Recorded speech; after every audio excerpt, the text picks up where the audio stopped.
Hello मेरे शेरों और शेरनियों। आशा करता हूँ आप लोग मस्त होंगे और आपकी पढ़ाई भी अच्छे से चल रही होगी। आज के वीडियो में जो प्रश्नावली मैं बताने वाला हूँ, यहाँ से एक क्वेश्चन आपके बोर्ड एग्जाम में पक्का आएगा। बोर्ड एग्जाम में हर साल अपरिमेय संख्या सिद्ध करने के लिए एक प्रश्न आता ही आता है।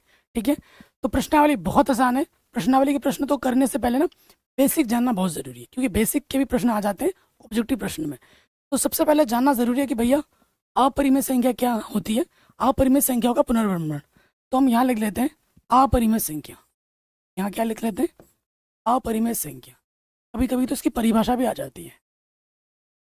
ठीक है, अपरिमेय संख्या किसे कहते हैं? कक्षा 9 में आपने पढ़ा होगा। अपरिमेय संख्या क्या होती है?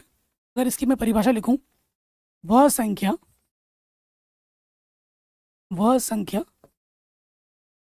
जिसे हम वह संख्या जिसे हम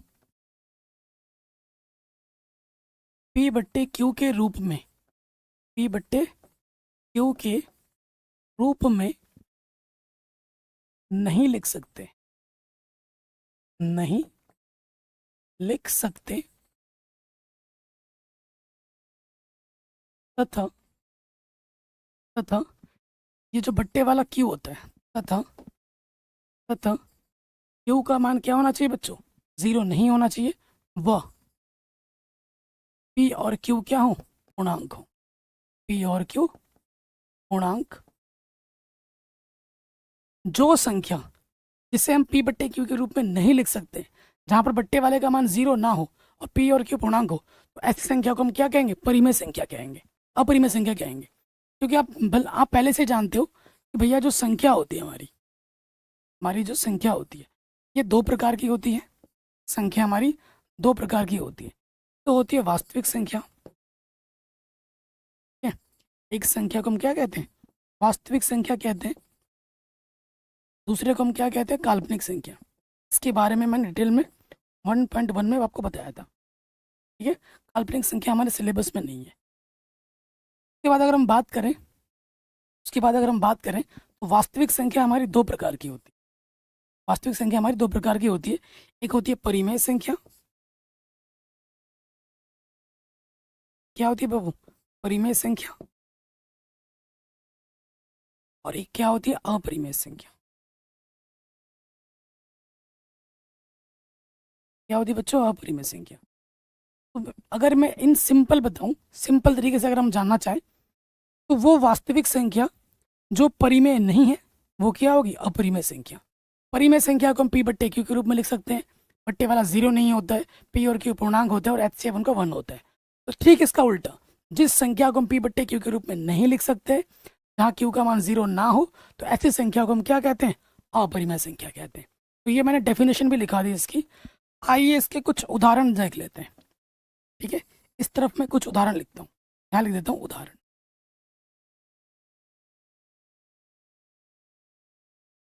टाइप करके लिखूंगा, टाइप 1 टाइप 2 करके। सबसे पहले बात करते हैं नंबर 1। पहला उदाहरण क्या हो जाएगा?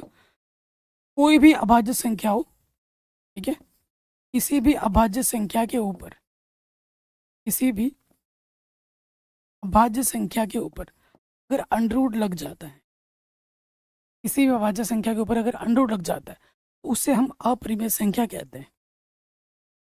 उसे हम अपरिमेय संख्या कहते हैं। ठीक है मेरे प्यारे भाइयों, अगर मैं उदाहरण दे दूं, तो यहाँ मैं उदाहरण देता हूँ। अंडर रूट 2 हो गया, अंडर रूट 3 हो गया, अंडर रूट 5 हो गया। ये सब क्या है? ये अभाज्य संख्या के ऊपर अंडर लगा है, इस वजह से ये क्या हो गई? अपरिमेय संख्या हो गई। अगले उदाहरण की अगर मैं बात करूं, ठीक है, अगले उदाहरण की बात करूं तो क्या हो जाएगा? अशांत। ये अशांत क्या? जिसका दशमलव प्रसार,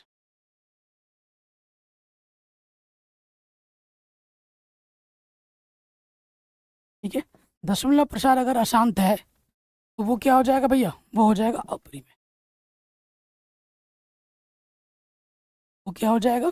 वो संख्या हो जाएगी अपरिमेय संख्या। अगर किसी संख्या का दशमलव प्रसार अशांत है, तो वो क्या होगी दोस्त? अशांत होगी, और मतलब अपरिमेय होगी। उदाहरण के तौर पे जैसे मैंने यहाँ लिख दिया 23.01, 02, 003, 00, 5 और ये चला जा रहा है। तो ये संख्या क्या होगी? इसका दशमलव प्रसार अशांत है, चला जा रहा है, कोई पैटर्न नहीं है हमारे पास, तो अपरिमेय संख्या होगी। अगर किसी संख्या का दशमलव प्रसार अशांत हो तो उसे हम अपरिमेय संख्या कहते हैं। किसी अभाज्य संख्या के ऊपर अंडू लगेगा उसे भी हम अपरिमेय संख्या कहते हैं। ध्यान दीजिए बच्चों, जो पाई है हमारा, ये जो पाई भी हमारा क्या होता है बच्चों? एक अपरिमेय संख्या होती है।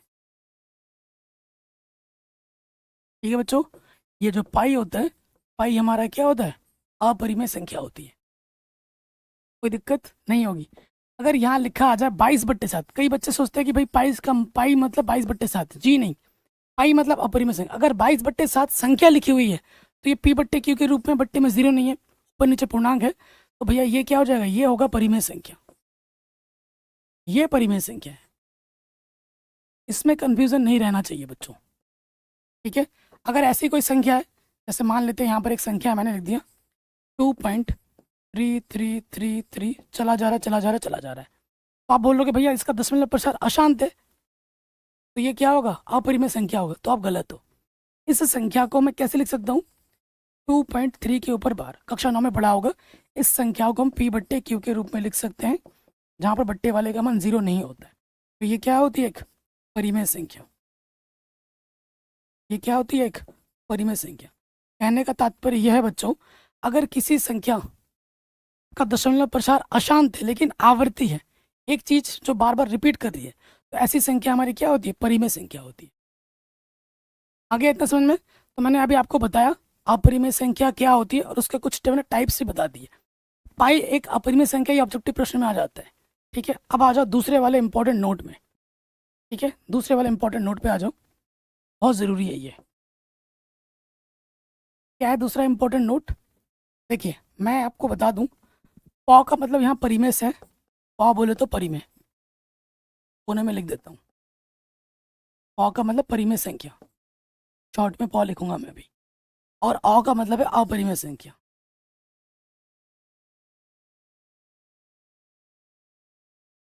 का मतलब क्या है बच्चों?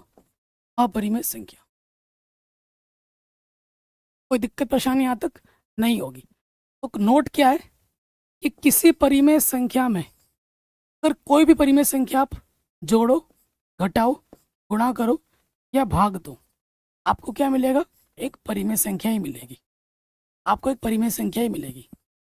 किसी भी दो परिमेय संख्या को जोड़ने पर, घटाने पर, गुणा करने पर, भाग करने पर क्या मिलता है? परिमेय मिलता है। ठीक हो गया। अब आ जाओ, एक आपका परिमेय है और एक आपका अपरिमेय है। आप उसे जोड़ो। ठीक है, आप उसे जोड़ो, घटाओ, गुणा करो या भाग करो, चाहे अपरिमेय आगे हो या पीछे हो, उससे फर्क नहीं पड़ता। अगर एक संख्या परिमेय है और एक संख्या अपरिमेय है और उनको जोड़ने, घटाने, गुणा, भाग जो भी करो, हमेशा आपको क्या मिलेगा? अपरिमेय। इस पर ऑब्जेक्टिव प्रश्न आते हैं एग्जाम में, इसलिए मैं करा रहा हूँ, कुछ भी मैं फालतू नहीं बता रहा हूँ। ठीक है, उसके बाद आ जाओ, अगर एक अपरिमेय संख्या है, दूसरी भी आपकी अपरिमेय संख्या है, उसे आप जोड़ो, दोनों अलग अलग होनी चाहिए। ठीक है, दो अलग अलग, ये एक अलग अपरिमेय संख्या है, दूसरी अलग अपरिमेय संख्या है। अगर उसको जोड़ो, घटाओ, गुणा करोगे और भाग करोगे तो हमेशा क्या आएगा? एक अपरिमेय संख्या ही आएगी। एक क्या आएगी? एक अपरिमेय संख्या ही आएगी। बस ध्यान देना होगा कि दोनों अलग अलग अपरिमेय संख्या हो। ये वाली संख्या और ये वाली संख्या सेम नहीं होनी चाहिए, क्योंकि सेम टू सेम का, जैसे आपको पता है, अगर मैं √2 गुणा √2 करूँ, क्या आ जाएगा? 2 आ जाएगा। तो एक परिमेय संख्या है, तो इसीलिए ये और ये अलग अलग होनी चाहिए, तब ये बात बनेगी। ये दोनों क्या हो बाबू? अलग अलग होनी चाहिए। अगर सेम टू सेम होगा तो परिमेय आ जाएगा। सेम टू सेम को अगर भाग देंगे, √2 को √2 से भाग दोगे तो 1 आ जाएगा। √2 1 कम √2, ये एक परिमेय संख्या होती है। ठीक है, अगर घटा देंगे √2 में से √2 घटाएंगे, 0 आ जाएगा। 0 भी एक क्या होती है? परिमेय संख्या होती है। तो सेम टू सेम रहने पर अगर गुणा करोगे परिमेय आएगा, भाग करोगे परिमेय आएगा, घटाओगे परिमेय आएगा, लेकिन जोड़ने में परिमेय नहीं आएगा। सेम टू सेम, √2 को √2 से जोड़ दिया तो ये क्या हो जाएगा? 2 √2। एक परिमेय है और एक अपरिमेय है, क्या हो जाएगा? अपरिमेय। तो अगर सेम टू सेम हो तो जोड़ने पर अपरिमेय ही आता है, लेकिन घटाने पर, गुणा करने पर और भाग देने पर में आता है। सारा चीज़ मैंने आपको बता दिया। इस पर ऑब्जेक्टिव प्रश्न भी बन जाते हैं एग्जाम में। समझ गए? कोई दिक्कत, कोई परेशानी बच्चों बताइए? यहाँ तक नहीं होगी। ठीक है, ये बन गया। तो मेन देखो बच्चों, प्रश्नों को रटना इज नॉट द सोल्यूशन। अगर आपको गणित से प्यार करना है, आपका गणित को आपको सीखना है, समझाना है, क्योंकि कल की डेट में जाके आप भी टीचर बनेंगे, आप भी घर पे कोचिंग पढ़ाओगे, और कोचिंग में बच्चों को अगर प्रश्न रटवाओगे तो 2-4 बच्चे आएंगे, फिर कोचिंग में बच्चे बढ़ेंगे नहीं। बाद में तुम्हारी पीछे पीठ पीछे और बुराई ज़रूर करेंगे। कुछ दिन बाद फिर मुंह पे बुराई करेंगे कि तुझे भाई इस टीचर को कुछ नहीं आता, उल्टा पुल्टा पढ़ाता है ना। तो हमें क्या करना है, कॉन्सेप्ट पे जोर लगाना है।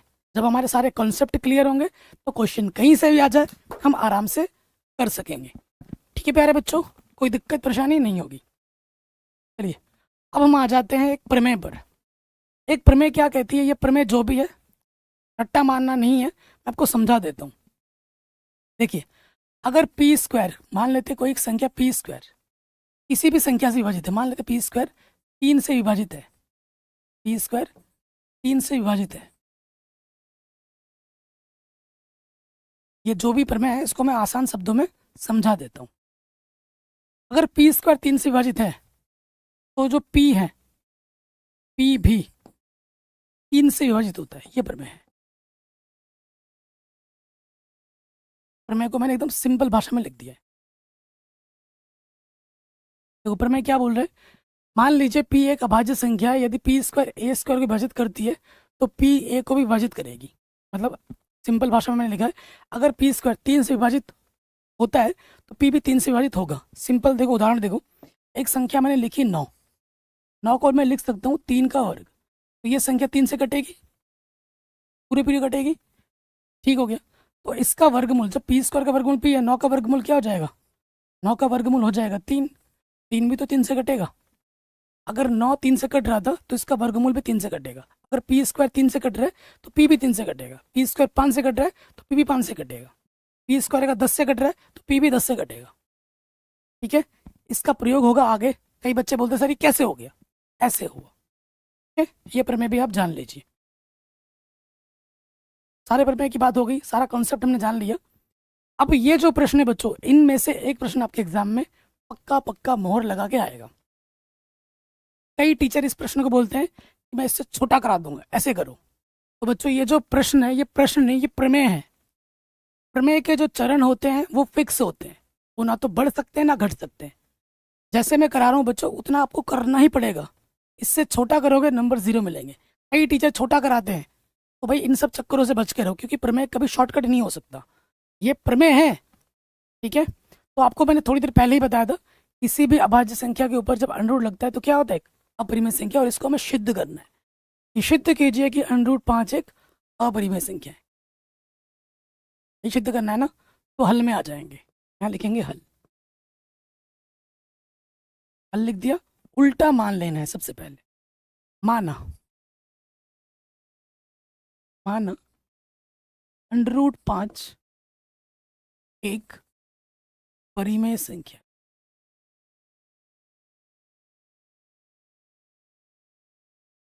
√5 एक परिमेय संख्या है। जैसे करा रहा हूँ ऐसे करना ही करना है, ये फिक्स है ये चरण। आप जानते हैं दुनिया की कोई भी परिमेय संख्या हो, √5 को मैंने एक परिमेय संख्या बोला है, तो किसी भी परिमेय संख्या को मैं P/Q के रूप में लिख सकता हूँ, जहां पर इस Q का मान क्या नहीं होगा? 0 नहीं होगा। उसके साथ साथ जो HCF होगा P और Q का, वो क्या होना चाहिए? 1। और जो P होना चाहिए और ये जो Q होना चाहिए, इनको क्या होना चाहिए? पूर्णांक होना चाहिए। पूरा ये चीज़ लिखना है। कई बच्चे नहीं लिखते, नहीं लिखोगे नंबर कटेंगे। P/Q के रूप में होगा, Q का मान 0 नहीं होगा, P और Q पूर्णांक होंगे, और P और Q का HCF निकालेंगे तो 1 आएगा। इतना लिखना ही लिखना है। अगले स्टेप में क्या करना है? के बट्टे में कुछ नहीं तो मुझे 1 ले लेना है। ले लिया। अब मुझे क्या करना है? तिरछी गुणा। गुणा इसके साथ, इसकी गुणा इसके साथ कर देते हैं गुणा। जब हम गुणा करेंगे तो क्या हो जाएगा? देखो दोस्त, P एकम P, और यहाँ से आ जाएगा √5Q। ठीक, अब हमें क्या करना है? दोनों तरफ वर्ग कर देना है। अगले स्टेप में यहाँ लिखेंगे वर्ग करने, दोनों तरफ वर्ग करना, जो भी काम करोगे दोनों तरफ करोगे। तो इधर वर्ग करेंगे तो पी का वर्ग क्या हो जाएगा बच्चों, पी स्क्वायर। अंडर रूट का वर्ग करने पर अंडर रूट हट जाता है, तो यहाँ से अंडर रूट हट गया, 5 आ गया।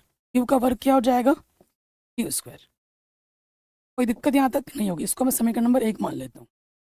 तो गुणज क्या है यहाँ पर, 5 है, यानी कि पी स्क्वायर किससे कटेगा, 5 से। वही आपको यहाँ लिखना है, क्या लिखेंगे, चूंकि चूंकि पी स्क्वायर 5 से विभाजित है, पी स्क्वायर 5 से विभाजित है, लिए अभी मैंने बोला था अगर पी स्क्वायर किसी संख्या से कटता है तो पी भी उसी संख्या से कटता है। अगर पी स्क्वायर 5 से विभाजित हो रहा है तो इसका मतलब है, इसका मतलब क्या है, पी भी 5 से विभाजित होगा।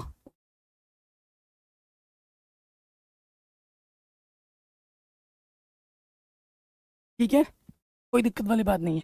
कई टीचर इसको ए बट्टा बी मान के करते हैं, ए बट्टा बी भी मान सकते हो, उससे कोई फर्क नहीं पड़ता। यहाँ तक किसी को कोई दिक्कत परेशानी बच्चों बताइए, कोई दुविधा नहीं होगी। मैं एक बार रिपीट कर देता हूँ, अपरिमेय संख्या सिद्ध करना है तो परिमेय मान लेंगे, माना है कि ये एक अपरिमेय संख्या है, किसी भी मतलब माना कि एक परिमेय संख्या है, तो किसी भी परिमेय संख्या को पी बट्टे क्यू के रूप में लिख सकते हैं। क्यू का मान 0 नहीं होना चाहिए, पी और क्यू पूर्णांक होते हैं और उनका एचसीएफ 1 होता है। ये इंपॉर्टेंट पार्ट है, ठीक है। उसके बाद क्या करेंगे, इसके बट्टे में हम 1 ले लेंगे, तिरछी गुणा करेंगे, पी 1 कम पी, इसकी गुणा इसके साथ, दोनों तरफ वर्ग करेंगे, फिर लिखेंगे पी स्क्वायर 5 से कट रहा है तो पी भी 5 से कटेगा। ठीक है, अगले स्टेप में आ जाते हैं। अगले स्टेप में यहाँ लिखोगे माना, अगले लाइन में यहाँ पर कौन सी संख्या पी है, पी लिखोगे, फिर क्या है यहाँ पर 5 है, 5 लिखोगे और फिर लिख दोगे आर। प्रमेय है। अब कई बच्चे बोलेंगे सर ये क्यों माना, ये कहाँ से आ गया, तो ये प्रमेय का चरण है, प्रमेय के चरण फिक्स होते हैं। हमें हमें क्या करना है, हमें सिद्ध करना है कि ये अपरिमेय है, हमें ये नहीं सिद्ध करना है कि ये परिमेय है। किसी भी हालत में आपको इस संख्या को अपरिमेय ला के दिखाना है, उसके लिए हमें इन स्टेटमेंट में से किसी को भी एक को मना करना है, उस वजह से ये चीज़ कर रहे हैं। पी बराबर क्या होगा दोस्त, पी बराबर हो गया हमारा 5R, फिर हमें क्या करना है, दोनों तरफ वर्ग कर देना है। लिखेंगे वर्ग करने, ठीक है, वर्ग करने पर कोई दिक्कत परेशानी नहीं होगी। तो देखो वर्ग करने पर क्या हो जाएगा, यहाँ से पी का वर्ग पी स्क्वायर, 5 का वर्ग 25, आर का वर्ग आर स्क्वायर। अब देखो दोस्त, क्योंकि हमें पी स्क्वायर का मान पता है, पी स्क्वायर दोबारा आ रहा है, पी स्क्वायर आपको दोबारा नहीं चाहिए, आपको क्यू स्क्वायर चाहिए, तो आपको क्या करना है, इस पी स्क्वायर के मान को उठाकर यहाँ रख देना है। पी स्क्वायर हमारे पास क्या है दोस्त, 5 क्यू स्क्वायर है, इस मान को हम उठाकर यहाँ रख देंगे। ठीक है, यहाँ रख देंगे 5 क्यू स्क्वायर, इधर कितना बाबू 25 आर स्क्वायर।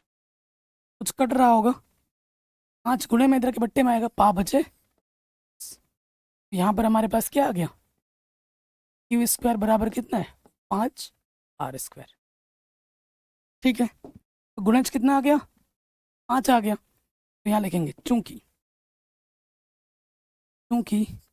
क्यू स्क्वायर 5 से विभाजित है,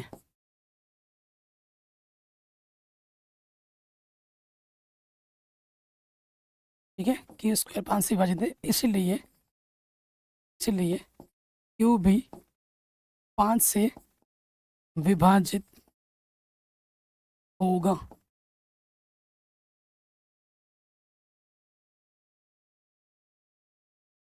ठीक है, अब आपने नोटिस किया, कुछ नोटिस जरूर किया होगा कि भैया पी भी हमारा 5 से कट रहा है, क्यू भी हमारा 5 से कट रहा है, पी और क्यू दोनों 5 से कट रहे हैं। क्या लिखेंगे चूंकि पी व क्यू दोनों 5 से विभाजित हैं, पी और क्यू दोनों 5 से विभाजित हैं, अगर दोनों संख्या ही 5 से कट रही है तो इसका सीधा मतलब है कि उन दोनों संख्याओं का जो एचसीएफ है वो कितना हो जाएगा, 5 हो जाएगा। दोनों संख्याओं का एचसीएफ कितना हो जाएगा? 5 हो जाएगा, क्योंकि पी भी 5 से कट रही है, पी भी 5 से कट रही है, तो दोनों का एचसीएफ क्या हो जाएगा? 5 हो जाएगा, जो कि 1 के बराबर तो बिल्कुल भी नहीं है। और हमें पता है, हमें क्या पता है कि भैया परिमेय संख्याओं का एचसीएफ कितना होता है? 1 होता है। हमारा कितना आ रहा है? 5 आ रहा है। यानी कि अगर ये संख्या परिमेय होती तो एचसीएफ हमें 1 देती। ये कितनी दे रही है? 5 दे रही है। 5 दे रही है तो बात नहीं बनेगी, यानी कि हमारी अवधारणा क्या गलत है? अतः हमने जो मान रखा था वो गलत है। अतः हमारी अवधारणा गलत है, हमारी अवधारणा गलत है। इसीलिए इसीलिए √5 एक अपरिमेय संख्या होगी। एक अपरिमेय संख्या होगी, इससे छोटा और कुछ नहीं हो सकता। ये डिटेल्ड है, सिंपल भाषा में लिखा गया, इससे आसान पूरे यूट्यूब पे ढूंढने से भी नहीं मिलेगा। तो जैसे हमने √5 का किया है बच्चों, ऐसे ही आपको √2 का भी करना है, √3 का भी करना है, √7 का भी करना है। सारे ऐसे होंगे, मतलब सारा लैंग्वेज ऐसे ही होगा, बस संख्या बदल जाएगी। 5 की जगह 2 आ जाएगा, 2 की जगह 3 आ जाएगा, तरीका यही रहेगा। तो प्लीज़ अगर ये आप सीख गए हैं तो मेरे कहने पे इनकी प्रैक्टिस कर लेना। ये मेरी तरफ से होमवर्क है, ये मेरी तरफ से क्या है बच्चों? ये वाला होमवर्क है, इसको ज़रूर ट्राई कीजिएगा। ट्राई करो, कल के लिए मत छोड़ो, क्योंकि आपको पता है ये एग्जाम में निश्चित आना आएगा ही आएगा, कोई माइकल एलन रोक नहीं सकता इसको। ठीक है, अब हम आ जाते हैं अगले वाले प्रश्न में। √5 तो हमने कर ही लिया, अब आ जाते हैं अगले वाले प्रश्न में। बहुत तगड़ा क्वेश्चन है और आसान है, पहले वाले से आसान है। आप बोलोगे भैया √5 करने में हमें इतना टाइम लग गया, ये बड़ा हो गया, ये तो और बड़ा होगा। जी नहीं, ये और छोटा होगा, और आसान है ये। ठीक है, कैसे होगा? आइए आ जाते हैं हल में। यहाँ लिखेंगे हल। नियम वही है, वैसे ही मानना, उल्टा माना, लेकिन आसान है।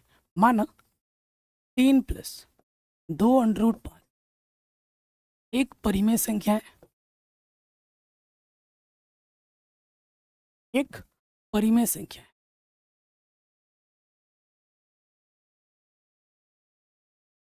ठीक है, तो आप जानते हैं कि दुनिया की कोई भी परिमेय संख्या हो, ठीक है, दुनिया की कोई भी परिमेय संख्या हो, जैसे इस परिमेय संख्या को हमने, इस अपरिमेय संख्या को हमने परिमेय माना है, तो कोई भी परिमेय संख्या हो उसे p/q के रूप में लिख सकते हैं, जहां पर इस बट्टे वाले का मान कभी 0 नहीं हो सकता। ठीक है, और जो p होता है और जो हमारा q होता है वो हमारा क्या होता है? पूर्णांक होता है। ठीक है, वो हमारा पूर्णांक होता है। और क्या होता है कि अगर हम HCF निकालें p का और q का, तो वो 1 आना चाहिए। ठीक है, वो 1 आना चाहिए। तो ये मेंशन करना, ये लिखना बहुत ज़रूरी है, कई बच्चे नहीं लिखते हैं तो नंबर कटेंगे। अब ये प्रश्न आप बोलोगे भैया वो √5 करने में हवा टाइट हो गई थी, ये तो और बड़ा है। तो ये इसका लॉजिक क्या है कि इसमें क्या करना होता है? अंडर वाले को एक तरफ रखो, बाकी सबको दूसरी तरफ ले जाओ। अंडर वाले को एक तरफ रखो, बाकी सबको दूसरी तरफ ले जाओ। तो यहाँ देखिए क्या करेंगे हम भैया, ये 2 √5 है, ये यहीं पे रहेगा। ठीक है, प्लस का 3 इधर के क्या हो जाएगा? -3। परिमेय संख्या ये बट्टे क्यों क्या परिमेय, 3 क्या है? परिमेय, परिमेय से परिमेय घटेगा तो परिमेय, इधर फिलहाल परिमेय हो गया। 2 गुणे में है, इधर के क्या हो जाएगा? बट्टे में p/q -3, बट्टे में क्या आ गया? तो एक समीकरण डब्बा बना के रख लो। डब्बा बना दिया, इसको नाम दे दिया समीकरण नंबर 1। परिमेय है ऊपर, नीचे भी परिमेय, परिमेय को परिमेय से भाग देंगे, परिमेय। अभाज्य संख्या के ऊपर अंडर लगाए, अपरिमेय। अभी सिद्ध भी किया आपने, क्या एक परिमेय संख्या और एक अपरिमेय संख्या आपस में बराबर हो सकती है? एक साथ 2 जाने दुश्मन खाना खा सकते हैं? हो सकता है ये चीज? कभी नहीं हो सकती। तो आपको क्या करना है? मना करना है। पहले स्टेप पे आपको क्या लिखना है? यहाँ ऐसे लिखना है। क्या लिखोगे? क्या लिखोगे? चूंकि p/q -3 बट्टा 2 एक परिमेय संख्या है, एक परिमेय संख्या है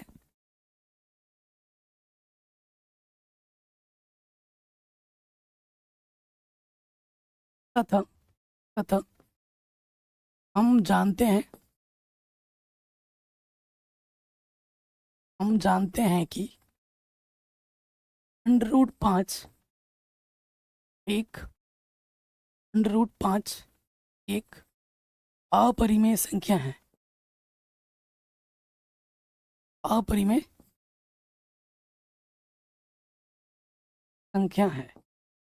ठीक है, इसलिए जो √5 है वो कभी भी बराबर नहीं हो सकती p/q-3/2 के। एक परिमेय और एक अपरिमेय संख्या कभी भी बराबर नहीं हो सकती।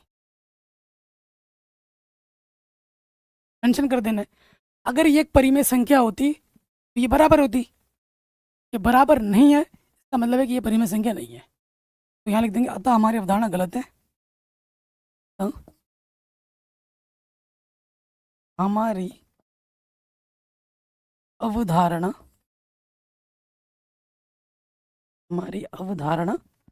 गलत है। इसलिए 3 + √2 एक अपरिमेय संख्या होगी, एक अपरिमेय संख्या। यही आपको क्या करना था, सिद्ध करना था। लास्ट में लिख देना हेंस प्रूव्ड इति सिद्ध, हेंस प्रूव्ड लिख दो या हिंदी में लिख दो इति सिद्धम। इस तरीके से आपको करना है। कोई दिक्कत परेशानी बच्चों बताइए, नहीं होगी। ये क्वेश्चन भी हमारा बड़े आराम से बन गया। अब ये जो इसमें 3 पार्ट हैं, तीनों के तीनों पार्ट शानदार जानदार है, तीनों पार्ट एग्जाम में पूछे गए। तो तीनों पार्ट में से ज़्यादा आसान है, तो ज़्यादा इम्पोर्टेंट ये वाला है। ये दोनों ज़्यादा इम्पोर्टेंट है। ये पूछा गया लेकिन उतना नहीं पूछा गया और बच्चे इसमें कंफ्यूज हो जाते हैं। कंफ्यूज तभी हो गए जब आपका कॉन्सेप्ट कमज़ोर होगा, जब आप प्रश्नों को रट्टा मार रहे हो, कॉन्सेप्ट पे कुछ ध्यान नहीं है आपका, अब आपको दिक्कत होगी। इन तीनों प्रश्नों को हम एक तरीके से ही करेंगे। देखिए पहले वाले पार्ट पे आ जाओ, उल्टा मान लेंगे। माना 1/√2 एक परिमेय संख्या है।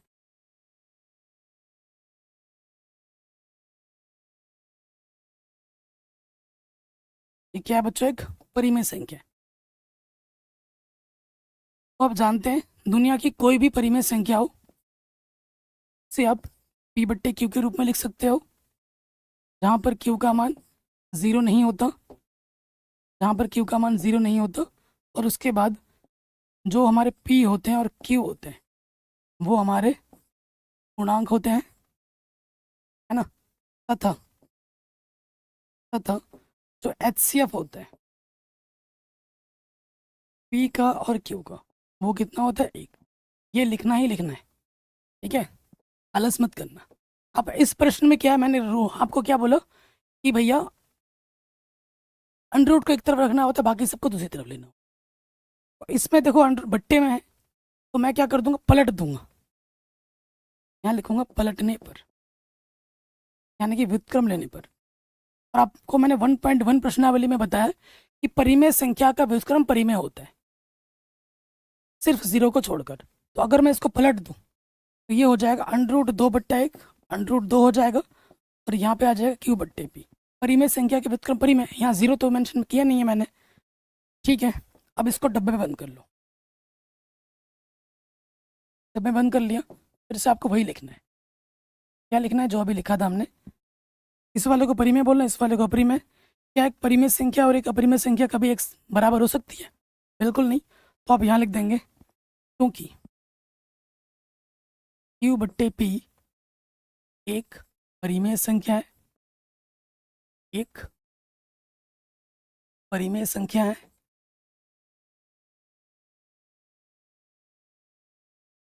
तथा तथा अंडर रूट 2 एक अपरिमेय संख्या है।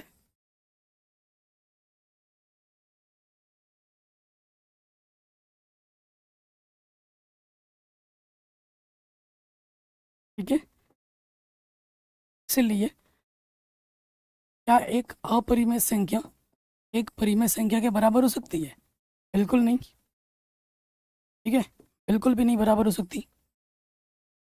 अगर ये परिमेय होती तो ये बराबर होती, चूंकि बराबर नहीं आ रही है, सीधा मतलब है कि ये परिमेय संख्या नहीं है, यानी हमने जो माना है वो गलत माना है। हमारी अवधारणा गलत है। तब हमारी अवधारणा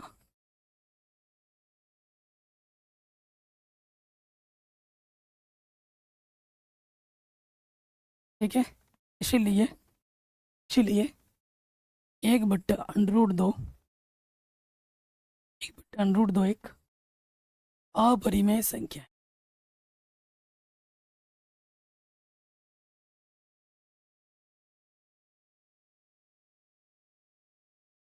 यही आपको सिद्ध करना, सबसे आसान तरीके से करा है। पूरे यूट्यूब में आपको देखने को नहीं मिलेगा ऐसा तरीका, इजी तरीका है सबसे। फर्स्ट वाला पार्ट हो गया, सेकंड वाले पार्ट पे आ जाओ। ऐसे ही करना है। माना 7 अंडर रूट 5 एक परिमेय संख्या है, उल्टा मान लेंगे।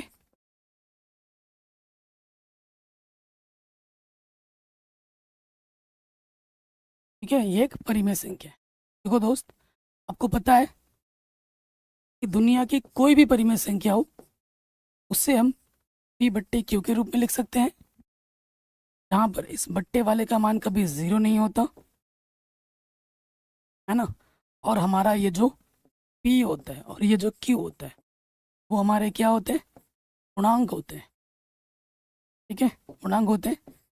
तथा तथा जो हमारा HCF होता है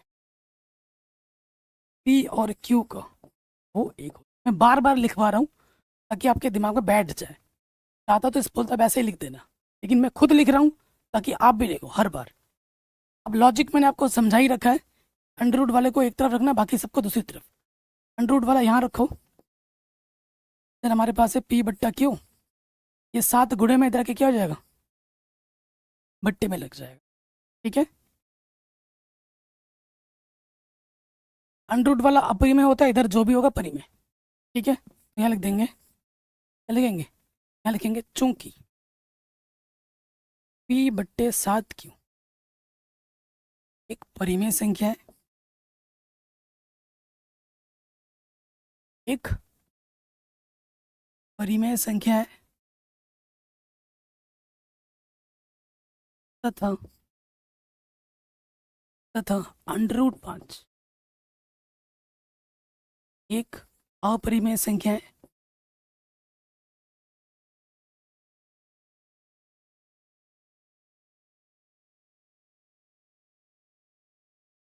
ठीक है, तो क्या एक परिमेय और एक अपरिमेय संख्या बराबर हो सकती है? बिल्कुल भी नहीं। यहाँ लिख देंगे, अतः क्या लिखोगे? भैया अंडर रूट 5 जो है ना, कभी भी बराबर नहीं हो सकता पी बट्टे 7 क्यू के।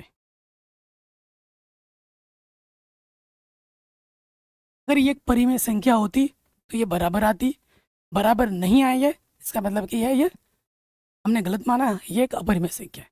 क्या लिख देंगे? अतः हमारी अवधारणा गलत है। तो हमारी अवधारणा हमारी अवधारणा गलत है। इसीलिए इसीलिए 7 अंडर रूट 5 एक अपरिमेय संख्या है।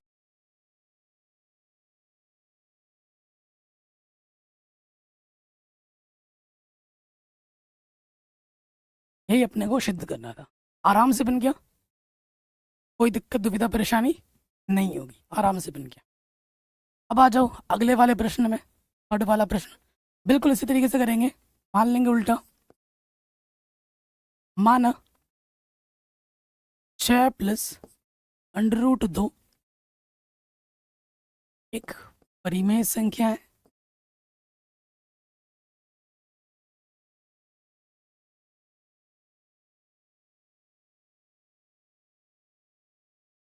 ठीक है, इसको आपको क्या मान लेना, परिमेय।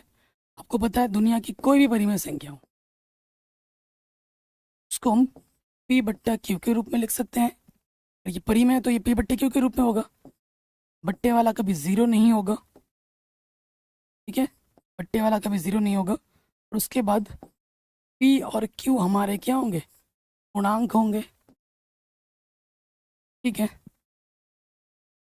तथा जो हमारा HCF होगा और Q का वो 1 होगा। ये लिखना अनिवार्य है। लॉजिक मैंने आपको पहले ही बता रखा है। क्या बोला है कि अंडर वाले को एक तरफ रखो, बाकी सबको दूसरी तरफ ले जाओ। यहाँ पर अंडर 2 रह जाएगा, प्लस का 6 इधर आके क्या होगा बाबू, माइनस का 6 हो जाएगा। इसको हम एक समीकरण नाम दे देंगे। परिमेय से परिमेय घटेगा परिमेय, ये परिमेय है और ये क्या है, अपरिमेय। क्या एक परिमेय अपरिमेय बराबर हो सकता है? बिल्कुल नहीं। तो यहाँ लिख देंगे हम, क्या लिखेंगे, चूंकि P/Q -6 एक परिमेय संख्या है, एक परिमेय संख्या है तथा √2 एक अपरिमेय संख्या है।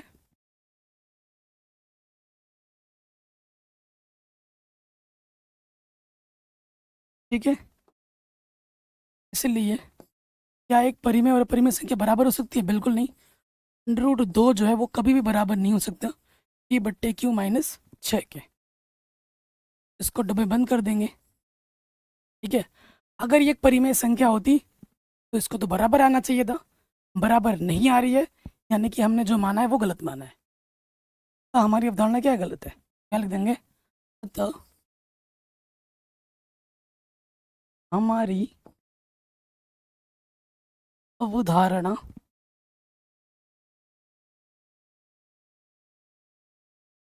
गलत है। ये बच्चों हमारी अवधारणा क्या है, गलत है। इसलिए 6 + √2 एक अपरिमेय संख्या होगी।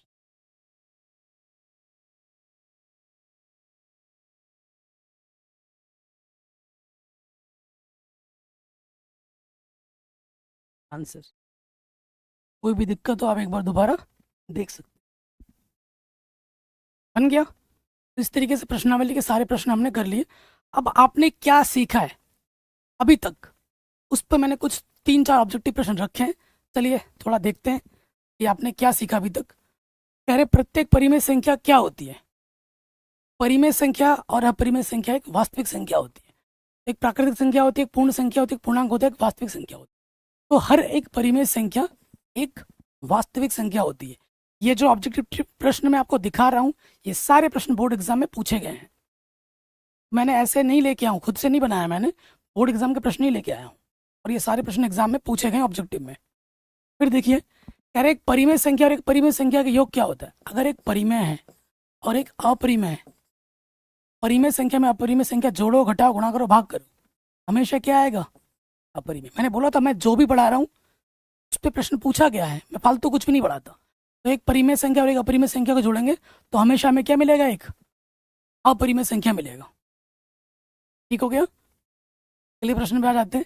22/7 क्या है? एक P/Q के रूप में, बट्टे में जीरो नहीं है, तो 22/7 एक परिमेय संख्या है। अगर यही पूछ देता पाई क्या है, पाई एक अपरिमेय संख्या है। पाई क्या है बच्चों? एक अपरिमेय संख्या है, ध्यान रखिएगा, एग्जाम में आता है। ठीक है, हो गया। आगे बढ़ते हैं। 81/2 क्या है? 81 का वर्गमूल कितना होता है? 9/2 है, तो ये P/Q के रूप में है। क्यू का मान 0 नहीं है, ऊपर नीचे क्या है, पूर्णांक है, तो ये एक परिमेय संख्या है। ये बच्चों क्या है, एक परिमेय संख्या है। फिर आ जाओ, निम्न में से कौन सा परिमेय है, तो ये पाई तो क्या अपरिमेय संख्या होती है, अभाज्य संख्या के ऊपर अंडर है, तो ये अपरिमेय है। फिर आ जाओ, देखो 16 का वर्गमूल 4 होता है, 25 का वर्गमूल 5 पी बट्टे क्यू के रूप में है, तो ये परिमेय है। अपरिमेय बट्टा अपरिमेय क्या होता है, अपरिमेय दोनों अगर अपरिमेय अलग अलग संख्या है, भाग देने पे क्या आएगा, अपरिमेय, तो ये भी एक अपरिमेय। तो ऑप्शन नंबर सी सही हो जाएगा, ऑप्शन नंबर सी हमारा सही हो जाएगा। ठीक हो गया। अगले प्रश्न पे आ जाते हैं। कह रहे n एक प्राकृतिक संख्या है, तब अंडर n क्या होगा, हमेशा प्राकृतिक संख्या होगा, हमेशा अपरिमेय संख्या होगा, कभी प्राकृतिक संख्या होगी तो कभी अपरिमेय संख्या। ऑप्शन नंबर डी सही हो जाएगा। जैसे देखिए मैं 2 एग्जांपल देता हूँ, एक है 2 है, इसके ऊपर भी अंडर ले लो, इसके ऊपर भी अंडर लो, एक का वर्गमूल एक प्राकृतिक संख्या है, और ये जो क्या है, ये एक अपरिमेय संख्या है। अभाज्य संख्या के ऊपर अंडर लगा है तो अपरिमेय, और वन एक क्या होता है, परिमेय, तो परिमेय भी होगा कभी अपरिमेय भी होगा। ऑप्शन नंबर डी सही हो जाएगा। ठीक है, तो आशा करता हूँ जो भी मैंने आपको बताया सिखाया आपको समझ में ज़रूर आया होगा, है ना। यहाँ से एक प्रश्न आपके एग्जाम में पक्का आएगा। बाकी वीडियो कैसी लगी आप कमेंट करें। मैंने पहले ही डिजिटल बोर्ड पे पूरी गणित पढ़ा रखी है, लिस्ट के लिंक्स मिल जाएगी डिस्क्रिप्शन पे। चैनल पे नए तो प्लीज़ सब्सक्राइब करें। और आप किस बोर्ड से हैं, आप यूपी बोर्ड से, बिहार बोर्ड से, एमपी बोर्ड से, राजस्थान बोर्ड से, उत्तराखंड बोर्ड, झारखंड, छत्तीसगढ़, हरियाणा, किस बोर्ड से मुझे कमेंट करके ज़रूर बताएं। और आपके स्कूल का नाम है मुझे कमेंट करके ज़रूर बताएं। इस वीडियो को अपने स्कूल के ग्रुप में, अपने 5 दोस्तों के ग्रुप में ज़रूर शेयर करें, जो आपके 5 स्पेशल दोस्त हैं उसको ज़रूर शेयर करें। ठीक है, और नेक्स्ट वीडियो कौन सी चाहिए कमेंट करके मुझे ज़रूर बताएं। जय हिंद, मिलते हैं आपसे नए वीडियो में।